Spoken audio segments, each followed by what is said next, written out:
Hello everybody, it is Shifu Don, and in today's video I am going to be talking about the 13 Taiji principles. I'm going to do my best at describing these 13 Taiji principles. They can be a little, I guess maybe confusing for those who are getting started in the Taiji world, and maybe even those who have been in the Taiji world for quite some time. When I first started in Taiji, it was a little confusing to me. I actually did Taiji for a while, and I never even knew there were these 13 Taiji principles to begin with. So when I did some research and looking around, I had a hard time finding out exactly what these were. Sometimes I think people just try to be secretive about them to possibly have a money grab of some sort. You have to be a member of a group or be a student of mine or something in order to get the information that's needed on these 13 Taiji principles. So with those watching that are non-Chinese, it may be a little confusing, these words that are being used and possibly translated. Okay, so the first of the 13 Taiji principles is Peng. Peng just means to ward off. It ward off an incoming attack. So you're basically creating a barrier around yourself, so to speak, to ward off someone coming in toward you, possibly pushing you or attacking you, punching you, striking you, whatever it is they're going to do. Okay, this could mean a block with one hand. So we have maybe a ward-off right, a ward-off left, or a possible double ward-off in the center. Okay, so this ward-off is our first of our 13 Taiji principles. I should also mention that the 13 Taiji principles consists of 8 gates and 5 movements, or possibly 5 protection zones, so to speak. The second is roll back.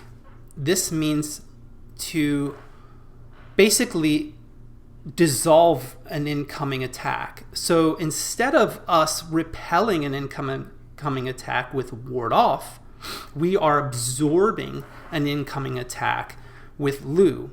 So if we think of a ball and we think of this attack coming in, to ward it off basically means maybe to push it back or to deflect it off to the left or off to the right, typically pushing it away from you. Okay, now with Lu, basically when an attack comes in, you're rolling it off. This is different than warding it off.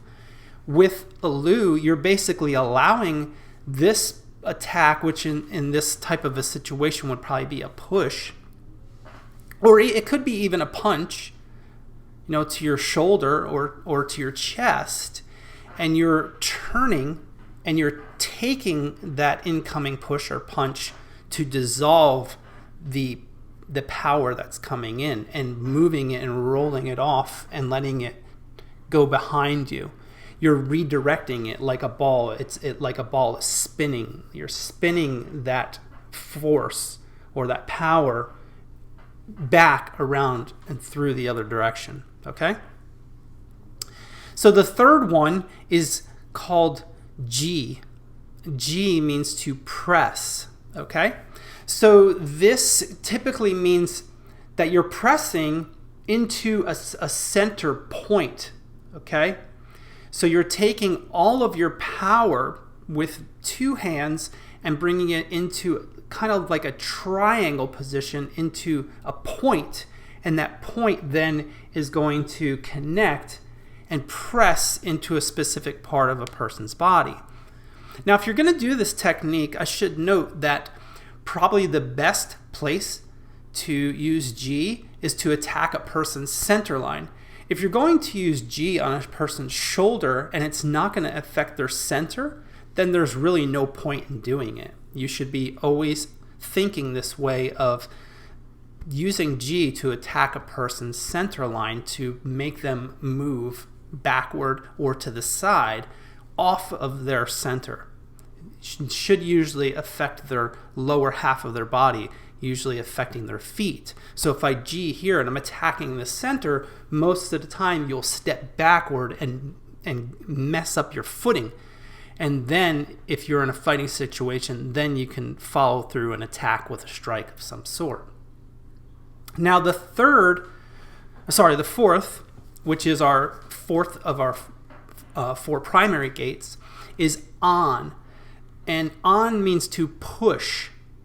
Now this translation into English is a little difficult. It doesn't necessarily mean push backward like you would typically think of a push. It typically means to push down. So we want to go back and down. You want to push your opponent down into the ground, okay? You don't want to move this. So we think again like a ball, and a person's coming in toward the ball, we roll it back, but we also, when we when we on and push, we want to push a person down onto the ground, okay? We want to use this spiral to push them down onto the ground. Or sometimes you could also push up, okay? So if you push up or down, you're going to be affecting the person's center. Again, we want to be affecting a person's center when we use some type of attack, okay? So when we use G or on, we want to always be affecting a person's center. So if pushing up makes them lose their footing, it's going to affect their center. The same as if I push down. If I push down and make them fall down backward into the ground, obviously I'm affecting their center as well. It all works on a circle. Think of this as circles, okay? Think of this like a yoga ball or some type of a workout ball, okay? For a ward off, this, when you're coming in, you bounce off of the ball. If you take the ball and you put it in water and you try to press the ball down into the water, most of the time the ball is going to swing out and pop up in the other direction. Okay, so the ball you'll try to push it and it'll spin. Okay, this spinning could be Lu. Okay, and then as it comes around the other side, it could be G, or it could be on. Okay, now, so that's our four primary. So now our four secondary is Chai, Lia, Jo, Kao. Okay, so Chai means to pluck. Now, if a person is attacking my shoulder or my center and I Lu, which means I roll back, at the same time I roll back, I can grab their arm and their wrist and pluck them off of their center. Okay? It's quite a simple technique when you think about it and when you practice this technique of plucking. So don't overthink this technique, okay? These four secondary gates, once you understand what they are and how they're used, they're not very difficult. A lot of times people will rely on these four secondary gates before they'll rely on the four primary. Okay, so a lot of times people will learn these four secondaries and then learn the four primaries. So the second of the secondary gates is Lia. Lia simply means to split. Okay? So again, this one is better understood if you have a partner and you can practice this technique on them, but you're splitting their arms or their hands apart, okay? Not overly complicated. This splitting allows you to open up a person so that you can then do some other type of technique after that, okay? The third is Jo. So Jo is the elbow. Now Jo, meaning elbow, doesn't mean an elbow strike. Typically when you're using this, you're already in contact with a person from some other move, or they're in close on you, and then you can use your elbow. It's more of like an elbow issue, should I say. You're issuing power through your elbow. The same thing with Kao, being the shoulder. You're issuing power through the shoulder. You're not basically lunging forward and striking someone with the shoulder. Because remember, Taiji is a close range art. So in close range, typically a person is going to be very close to you or even in contact with you, and you may Lu to bring them in toward you and then Cow to counter. So you bring them in to push them back. So in, back. It's a very effective move. Okay? Now, the 5 movements, or kind of 5 protection zones, are moving forward, moving back, moving left, and moving right. And then the last is centralization, or protecting forward, protecting back, protecting left, and protecting right, and protecting center.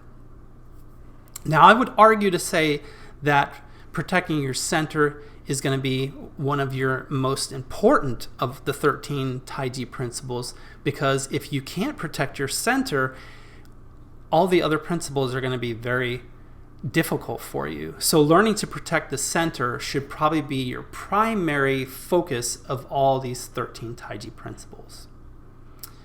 That's pretty much it for these. I don't want to make it too complicated for you. I hope you understand the uses and the English translations of these 13 Taiji principles. And if you are not already a subscriber to the channel, don't forget to hit that subscribe button. And if you liked anything about the video, be sure to click that like button, because it sure helps more people see my video. And please be sure to comment below what you think of this video, whether I've helped you or not, or maybe you disagree or you agree with something about this video. I like the comments, and I read them all, and I will reply to them as well. So thanks for watching. Stay safe and have yourself a blessed day.